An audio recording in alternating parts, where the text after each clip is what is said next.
ਜਿਹੜਾ ਬਿਜਲੀ ਸੋਧ ਬਿੱਲ ਹੈਗਾ ਉਸ ਨੂੰ ਦੁਬਾਰਾ ਤੋਂ ਲਾਗੂ ਕਰਨ ਸੋਚ ਰਹੀ ਹੈ ਸਰਕਾਰ, ਕਿਉਂਕਿ ਪਹਿਲਾਂ ਕਿਸਾਨਾਂ ਦੇ ਨਾਲ ਮੀਟਿੰਗ ਦੇ ਵਿੱਚ ਦਿੱਲੀ ਦੇ ਵਿੱਚ ਮੀਟਿੰਗਾਂ ਹੋਈਆਂ ਸੀ, ਉਦੋਂ ਇਹ ਕਹਿ ਦਿੱਤਾ ਗਿਆ ਸੀ ਕਿ ਜਿਹੜੇ ਪਰਾਲੀ ਤੇ ਬਿਜਲੀ ਸੋਧ ਬਿੱਲ ਆ ਇਹ ਲਾਗੂ ਨਹੀਂ ਹੋਣਗੇ ਤੇ ਖੇਤੀ ਕਾਨੂੰਨ ਦੇ ਉੱਪਰ ਪੇਚ ਚੜ ਗਿਆ ਸੀ।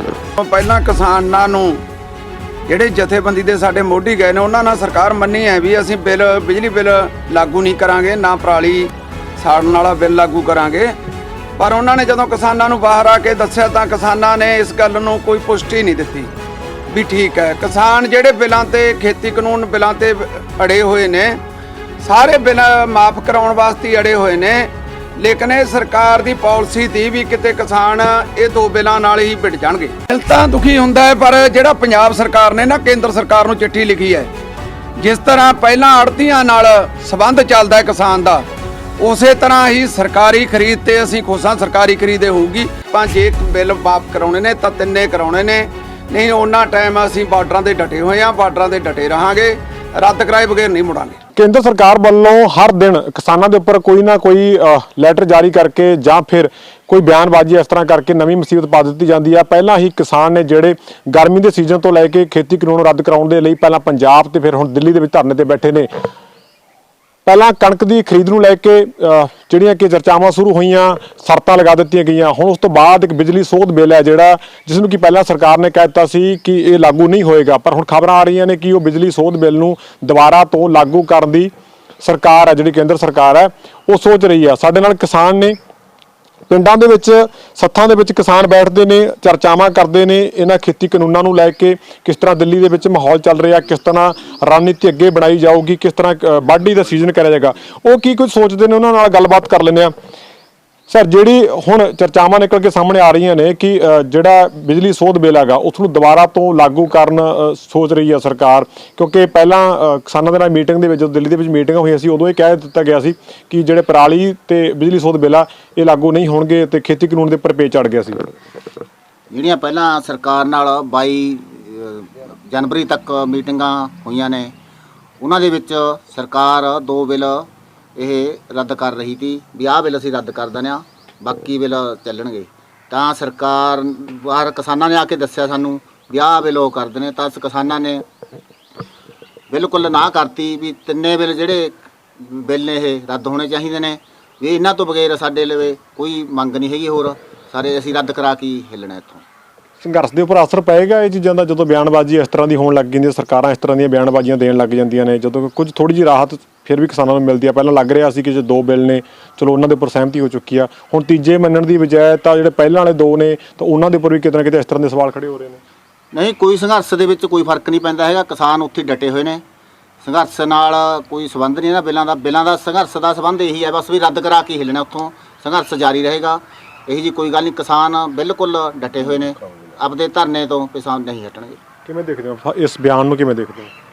ਇਹ ਬਿਆਨ ਬਿਲਕੁਲ ਠੀਕ ਹੈ। ਗੱਲ ਇਹ ਹੈ ਵੀ ਜਦੋਂ ਪਹਿਲਾਂ ਕਿਸਾਨਾਂ ਨੂੰ ਜਿਹੜੇ ਜਥੇਬੰਦੀ ਦੇ ਸਾਡੇ ਮੋਢੀ ਗਏ ਨੇ ਉਹਨਾਂ ਨਾਲ ਸਰਕਾਰ ਮੰਨੀ ਹੈ ਵੀ ਅਸੀਂ ਬਿਜਲੀ ਬਿੱਲ ਲਾਗੂ ਨਹੀਂ ਕਰਾਂਗੇ, ਨਾ ਪਰਾਲੀ ਸਾੜਨ ਵਾਲਾ ਬਿੱਲ ਲਾਗੂ ਕਰਾਂਗੇ। ਪਰ ਉਹਨਾਂ ਨੇ ਜਦੋਂ ਕਿਸਾਨਾਂ ਨੂੰ ਬਾਹਰ ਆ ਕੇ ਦੱਸਿਆ ਤਾਂ ਕਿਸਾਨਾਂ ਨੇ ਇਸ ਗੱਲ ਨੂੰ ਕੋਈ ਪੁਸ਼ਟੀ ਨਹੀਂ ਦਿੱਤੀ ਵੀ ਠੀਕ ਹੈ। ਕਿਸਾਨ ਜਿਹੜੇ ਬਿੱਲਾਂ ਤੇ ਖੇਤੀ ਕਾਨੂੰਨ ਬਿੱਲਾਂ ਤੇ ਅੜੇ ਹੋਏ ਨੇ, ਸਾਰੇ ਬਿੱਲ ਮਾਫ ਕਰਾਉਣ ਵਾਸਤੇ ਅੜੇ ਹੋਏ ਨੇ, ਲੇਕਿਨ ਇਹ ਸਰਕਾਰ ਦੀ ਪਾਲਿਸੀ ਦੀ ਵੀ ਕਿਤੇ ਕਿਸਾਨ ਇਹ ਦੋ ਬਿੱਲਾਂ ਨਾਲ ਹੀ ਵਿੜ ਜਾਣਗੇ।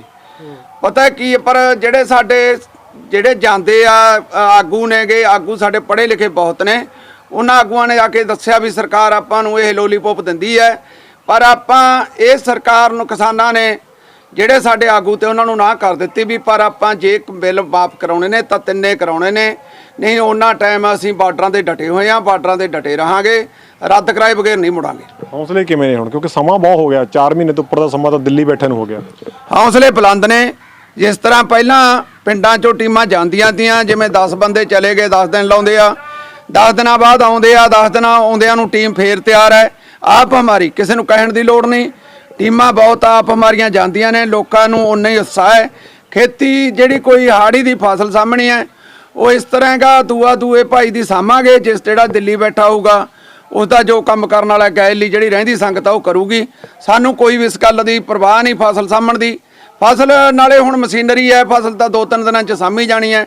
पर किसान जिहड़े संघर्ष वल ने ਜਿਹੜੇ ਦਿੱਲੀ ਦੇ ਬਰੂਹਾਂ ਦੇ ਡਟੇ ਹੋਏ ਆ ਉਸ ਤਰ੍ਹਾਂ ਹੀ ਡਟੇ ਰਹਾਂਗੇ ਜਿੰਨਾ ਚਿਰ ਰੱਦ ਨਹੀਂ ਹੁੰਦੇ। ਇਸ ਤਰ੍ਹਾਂ ਦੇ ਬਿਆਨ ਚਿੱਠੀਆਂ ਵਾਇਰਲ ਹੁੰਦੀਆਂ ਨੇ, ਚੀਜ਼ਾਂ ਸਾਹਮਣੇ ਆਉਂਦੀਆਂ ਨੇ, ਕਦੇ ਖਰੀਦ ਨੂੰ ਲੈ ਕੇ ਗੱਲਾਂ ਹੁੰਦੀਆਂ ਨੇ, ਕਦੇ ਕਿਸਾਨਾਂ ਤੇ ਮਜ਼ਦੂਰਾਂ ਦੇ ਵਿਚਕਾਰ ਗੱਲਾਂ ਹੁੰਦੀਆਂ ਨੇ, ਉਹ ਲੀਕ ਹੁੰਦੀਆਂ ਨੇ, ਤਾਂ ਦਿਲ ਤਾਂ ਦੁਖੀ ਹੁੰਦਾ ਹੈਗਾ ਕਿ ਪਹਿਲੇ ਦਿਨ ਤੋਂ ਅਸੀਂ ਉੱਥੇ ਬੈਠੇ ਆਂਗੇ, ਸੁਣਨ ਦੀ ਬਜਾਏ ਉਲਟਾ ਹੋਰ ਫੈਸਲੇ ਲਾਗੂ ਕੀਤੇ ਜਾਂਦੇ ਨੇ ਕਿਸਾਨਾਂ ਦੇ। ਦਿਲ ਤਾਂ ਦੁਖੀ ਹੁੰਦਾ ਹੈ, ਪਰ ਜਿਹੜਾ ਪੰਜਾਬ ਸਰਕਾਰ ਨੇ ਨਾ ਕੇਂਦਰ ਸਰਕਾਰ ਨੂੰ ਚਿੱਠੀ ਲਿਖੀ ਹੈ, ਜਿਸ ਤਰ੍ਹਾਂ ਪਹਿਲਾਂ ਆੜ੍ਹਤੀਆਂ ਨਾਲ ਸੰਬੰਧ ਚੱਲਦਾ ਹੈ ਕਿਸਾਨ ਦਾ, ਉਸੇ ਤਰ੍ਹਾਂ ਹੀ ਸਰਕਾਰੀ ਖਰੀਦ ਤੇ ਅਸੀਂ ਖੁਸ਼ ਹਾਂ, ਸਰਕਾਰੀ ਖਰੀਦ ਹੋਊਗੀ, ਉਸ ਤਰ੍ਹਾਂ ਹੀ ਆੜ੍ਹਤੀਏ ਨਾਲ ਸਾਡਾ ਸੰਬੰਧ ਚੱਲਦਾ ਰਹੂਗਾ। ਅਸੀਂ ਜੋ ਕਿਸਾਨ ਚਾਹੁੰਦਾ ਵੀ ਆੜ੍ਹਤੀਏ ਨਾਲ ਜਿਹੜੇ ਪਹਿਲਾਂ ਸਾਡੇ ਸੰਪਰਕ ਨੇ ਉਸ ਤਰ੍ਹਾਂ ਹੀ ਸੰਪਰਕ ਰਹਿਣ, ਕਿਉਂਕਿ ਆੜ੍ਹਤੀਏ ਨੂੰ ਅਸੀਂ ਰਾਤ ਨੂੰ ਫੋਨ ਕਰ ਦਈਏ ਤਾਂ ਰਾਤ ਨੂੰ ਵੀ ਸਾਨੂੰ ਜਿੰਨੇ ਪੈਸਿਆਂ ਦੀ ਲੋੜ ਹੈ, ਕਿਸੇ ਵਸਤੂ ਦੀ ਲੋੜ ਹੈ ਤਾਂ ਆੜ੍ਹਤੀਆ ਆਪ ਘਰੇ ਪਹੁੰਚਾਉਂਦਾ ਹੈ। ਜਿਹੜਾ ਕਿ ਆੜ੍ਹਤੀਏ ਨਾਲ ਸਾਡਾ 9 ਮਾਸ ਵਾਲਾ ਰਿਸ਼ਤਾ ਹੈ, ਕਿਸਾਨ ਦਾ, ਨਾ ਕਿ ਉਹ ਕਿਸੇ ਗੱਲ ਤੋਂ ਤੋੜਿਆ ਜਾ ਸਕੇ, ਨਾ ਉਹਨੂੰ ਕੋਈ ਤੋੜ ਸਕੇ। ਜਿਹੜਾ ਕਿਸਾਨ ਦਾ ਕੰਮ ਹੈ ਉਹ ਆੜ੍ਹਤੀਏ ਥਰੂ ਚੱਲਦਾ ਹੈ, ਜਿਹੜੀ ਅਦਾਇਗੀ ਹੈ ਉਹ ਵੀ ਪਹਿਲਾਂ ਆੜ੍ਹਤੀਏ ਦੇ ਥਰੂ ਆਉਂਦੀ ਹੈ, ਉਸੇ ਤਰ੍ਹਾਂ ਚੱਲੂਗੀ। ਅਸੀਂ ਉਸ ਤਰ੍ਹਾਂ ਹੀ ਫਸਲ ਵੇਚ ਕੇ ਰਾਜੀ ਹਾਂ, ਉਸੇ ਤਰ੍ਹਾਂ ਹੀ ਪੰਜਾਬ ਸਰਕਾਰ ਆਖਦੀ ਹੈ ਵੀ ਉਸ ਤਰ੍ਹਾਂ ਹੀ ਮੰਡੀਆਂ ਚੱਲਣਗੀਆਂ। ਕਿਉਂਕਿ ਕਿਸਾਨ ਲੰਮੇ ਸਮੇਂ ਤੋਂ ਪੰਜਾਬ ਦੇ ਵਿੱਚ ਜ਼ਿਆਦਾਤਰ ਖੇਤੀ ਝੋਨੇ ਤੇ ਕਣਕ ਦੀ ਹੁੰਦੀ ਆ, ਤਾਂ ਮੰਡੀਆਂ ਦੇ ਵਿੱਚ ਜਾਂਦਾ। ਕਿਵੇਂ ਦੇਖਦੇ ਹੋ ਜੀ ਜਿਹੜੀ ਚੀਜ਼ਾਂ ਨੇ, ਮਤਲਬ ਕਿ ਜਿਹੜੀ ਹੁਣ ਅਦਾਇਗੀ ਹੁੰਦੀ ਆ ਆੜ੍ਹਤੀਏ ਨਾਲ, ਕੰਮਕਾਰ ਸਰਕਲ ਜਿਹੜਾ ਚੱਲਦਾ ਹੈਗਾ, ਤਾਂ ਕਿੰਨੀ ਕੁ ਮਤਲਬ ਕਿ ਕਿੰਨਾ ਕੁ ਨੁਕਸਾਨ ਹੋਊਗਾ? ਜਿਵੇਂ ਹੁਣ ਕਹਿਤਾ ਆਪ ਕਿਸਾਨ ਨੂੰ ਕਿ ਉਹਦੀ ਜਿਹੜੀ ਫਸਲ ਦੀ ਨਮੀ ਹੈਗੀ ਅਗਰ 14% ਹੋਊਗੀ ਤਾਂ ਉਹ ਘਟਾ ਕੇ 2%, ਮਿੱਟੀ ਸੀ ਵਿੱਚ ਉਹ ਮਿੱਟੀ ਨੂੰ ਕਹਿਤਾ ਇਹ ਨਹੀਂ ਹੋਣੀ ਚਾਹੀਦੀ, ਟੋਟੇ ਨੇ ਉਹ ਨਹੀਂ ਹੋਣੇ ਚਾਹੀਦੇ। ਇਹ ਚੀਜ਼ਾਂ ਕਿਵੇਂ ਦੇਖਦੇ ਹੋ, ਇਹ ਚੀਜ਼ਾਂ ਤੁਸੀਂ ਐਜ਼ ਏ ਕਿਸਾਨ? ਦੇਖੋ, ਇਹ ਜਿਹੜੀ ਗੱਲ ਹੈ ਇਹ ਸਰਕਾਰ ਦੀਆਂ ਗੱਲਾਂ ਕੁਝੀਆਂ ਚੱਲ ਰਹੀਆਂ ਸਰਕਾਰ ਦੀਆਂ, ਨਾ ਇਹ ਚੀਜ਼ਾਂ ਮਤਲਬ ਠੀਕ ਨੇ ਨਾ ਠੀਕ ਹੋਣਗੀਆਂ। ਕਿਉਂਕਿ ਮਿੱਟੀ ਨਮੀ ਦੀ ਗੱਲ ਆ, ਜੋ ਚੀਜ਼ਾਂ ਦੀ ਇਹ ਤਾਂ ਪਹਿਲੇ ਕਈ ਦਹਾਕਿਆਂ ਤੋਂ ਚੱਲਦਾ ਆ ਰਿਹਾ ਸਭ ਕੁਝ। ਜਿਹੜਾ ਨਮੀ ਦੀ ਗੱਲ ਹੈ ਇਹ ਤਾਂ ਜਿੱਦਾਂ ਦੀ ਸਰਕਾਰ ਦੀ ਖਰੀਦ ਹੋਈ ਆ ਸੰਨ 60-62 ਤੋਂ, ਉਦੋਂ ਤੋਂ ਇਹ ਨਮੀ ਚੱਲ ਰਹੀ ਹੈ। ਬਾਕੀ ਮਿੱਟੀ ਹੈ ਇਹ ਕੋਈ ਅਸੀਂ ਹੱਥਾਂ ਨਾਲ ਤਾਂ ਚੁਗ ਨਹੀਂ ਸਕਦੇ। ਜਿਹੜੀ ਕਣਕਾਂ 'ਚ ਡਿੱਗੀ ਹੋਈ ਹੈ ਉਹਨੂੰ ਕੰਬਾਈਨ ਨੇ ਥੱਲੇ ਲਾ ਕੇ ਚੱਕਣਾ ਹੈ, ਉਹ ਡਲੀ ਵਿੱਚ ਆਊ। ਕੁਛ ਡਲੀ ਤਾਂ ਝਾੜਨਾ ਸਾਂਭ ਲੈਂਦਾ ਹੈ, ਬਾਕੀ ਜਿਹੜੀ ਹੇਠਾਂ ਨਿਕਲ ਆਈ ਕਣਕ ਦੇ ਬਰਾਬਰ ਦੀ ਡਲੀ ਆ ਉਹਨੂੰ ਜ਼ਿਮੀਂਦਾਰ ਕਿਵੇਂ ਸਾਂਭੂਗਾ? ਇਹ ਤਾਂ ਸਰਕਾਰ ਟੀਕੇ ਲਾ ਦੇਖਦੀ ਆ। ਜਿਵੇਂ ਨਾ ਇੱਕ ਪੈਨਸਲੀਨ ਦਾ ਟੀਕਾ ਹੁੰਦਾ ਹੈ, ਉਹ ਜਦੋਂ ਮਰੀਜ਼ ਦੇ ਲੱਗਦਾ ਪਹਿਲਾਂ ਜਿਹੜਾ ਸਿਆਣਾ ਡਾਕਟਰ ਉਹ ਇੱਕ ਤੁਪਕਾ ਟੀਕਾ ਲਾਉਂਦਾ ਉਹਦੇ, ਜੇ ਤਾਂ ਉਹ ਚੱਲ ਗਿਆ ਫਿਰ ਤਾਂ ਉਹ ਸਾਰਾ ਟੀਕਾ ਲਾ ਦਿੰਦਾ, ਜੇ ਉਹ ਨਹੀਂ ਚੱਲਿਆ ਗਿਆ ਤਾਂ ਉਹ ਦੂਜਾ ਟੀਕਾ ਨਹੀਂ ਉਹਦੇ ਲਾਉਂਦਾ। ਇਹ ਤਾਂ ਟੀਕੇ ਲਾ ਦੇਖਦੀ ਆ ਸਰਕਾਰ। ਕਦੇ ਮਜ਼ਦੂਰ ਨੂੰ ਗਲ ਪਾਉਂਦੀ ਹੈ ਵੀ ਤੁਹਾਨੂੰ ਬੰਧੂਆ ਬਣਾ ਕੇ ਰੱਖਦੇ ਨੇ, ਕਦੇ ਕੁਛ ਕਹਿੰਦੀ ਹੈ, ਕਦੇ ਖਾੜਕੂਬਾਦ ਹੈ, ਕਦੇ ਇਹ ਖਾਲਸ ਆਪਣੇ ਅੱਤਵਾਦੀ ਨੇ, ਕਦੇ ਕੁਛ ਕਹਿੰਦੇ ਨੇ, ਕਦੇ ਕੁਛ ਕਹਿੰਦੇ ਨੇ। ਹੁਣ ਜਿਹੜੀ ਲੇਬਰ ਹੈ ਸਰਕਾਰ, ਅਸੀਂ ਜੇ ਲੇਬਰ ਮਤਲਬ ਅਸੀਂ ਫਿੱਟਾਂ ਕਿਸਾਨ ਲੇਬਰ ਦੇ, ਤਾਂ ਹਿਸਾਰ ਆਪਣੇ ਬਿਹਾਰ ਤੋਂ ਆਪਦੇ ਆਪ ਕਿਰਾਇਆ ਲਾ ਕੇ 3-3 ਹਜ਼ਾਰ ਰੁਪਇਆ ਦੇ ਕੇ ਕੱਲੀ ਲੇਬਰ ਦਾ ਬੰਦਾ ਸਾਡੇ ਉਰੇ ਆਇਆ ਪਿਛਲੇ ਸਾਲ।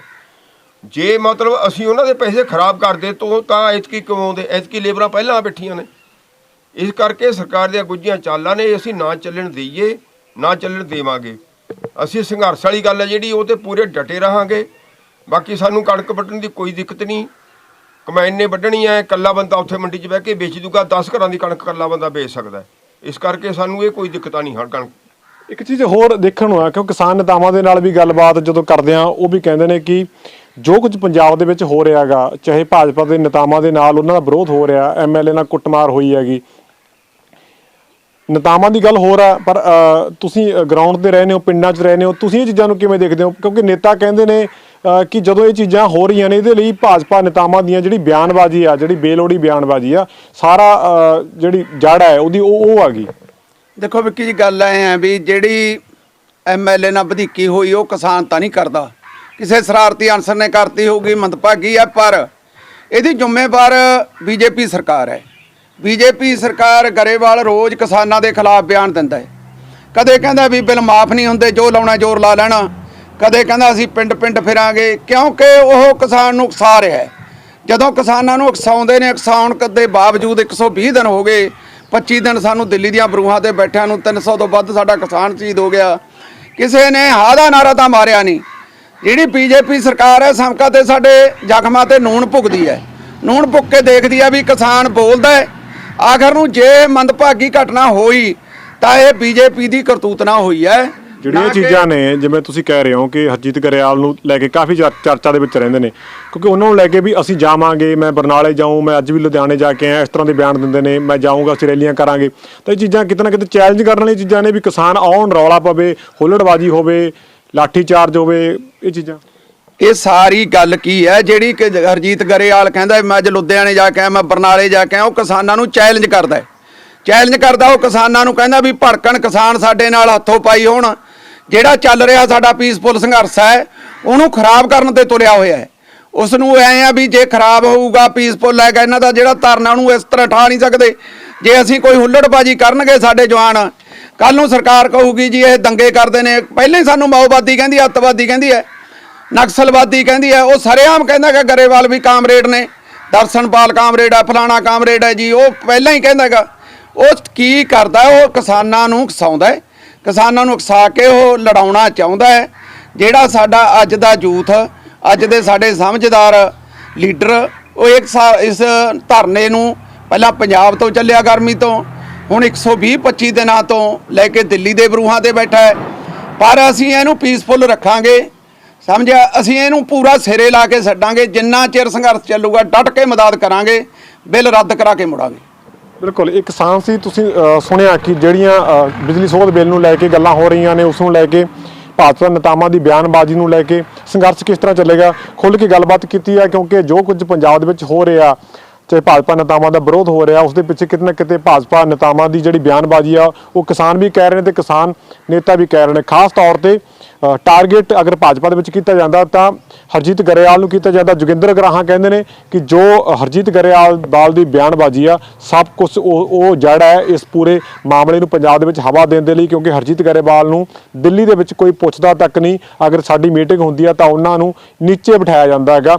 ਇੰਨੀ ਇੱਕ ਇੱਜ਼ਤ ਜਿਹੜੀ ਕਹਿ ਸਕਦਾ ਕਿ ਕਿਸਾਨ ਨੇਤਾ ਕਹਿ ਰਹੇ ਨੇ ਪੰਜਾਬ ਦੇ ਭਾਜਪਾ ਦੇ ਨੇਤਾਵਾਂ ਦੀ, ਸਿਰਫ ਆਪਣੇ ਵੱਡੇ ਨੇਤਾਵਾਂ ਨੂੰ ਖੁਸ਼ ਕਰਨ ਦੇ ਲਈ ਇਸ ਤਰ੍ਹਾਂ ਦੀ ਬਿਆਨਬਾਜ਼ੀ ਹੋ ਰਹੀ ਹੈ, ਜੋ ਕਿ ਸਰੇਆਮ ਗਲਤ ਹੈ, ਸਰਾਸਰ ਗਲਤ ਹੈ। ਕਿਉਂਕਿ ਕਿਸਾਨੀ ਅੰਦੋਲਨ ਨੂੰ ਢਾਹ ਲਾਉਣ ਵਾਲੀਆਂ ਚੀਜ਼ਾਂ ਨੇ। ਪਰ ਕਿਸਾਨ ਨੇ ਜਿਹੜੇ ਜਿੰਨਾ ਚਿਰ ਕਾਨੂੰਨ ਰੱਦ ਨਹੀਂ ਹੁੰਦਾ ਉਦੋਂ ਤੱਕ ਦਿੱਲੀ ਦੀਆਂ ਬਰੂਹਾਂ ਤੇ ਡਟੇ ਰਹਿਣਗੇ ਤੇ ਪੀਸਫੁਲੀ ਜਿਹੜਾ ਅੰਦੋਲਨ ਹੈ ਉਸ ਨੂੰ ਚਾਲੂ ਰੱਖਣਗੇ। ਕੈਮਰਾਮੈਨ ਗੁਰਤੇਜ ਦੇ ਨਾਲ ਵਿੱਕੀ ਪੁੱਲਰ, ਲਿਵਿੰਗ ਇੰਡੀਆ, ਸੰਗਰੂਰ।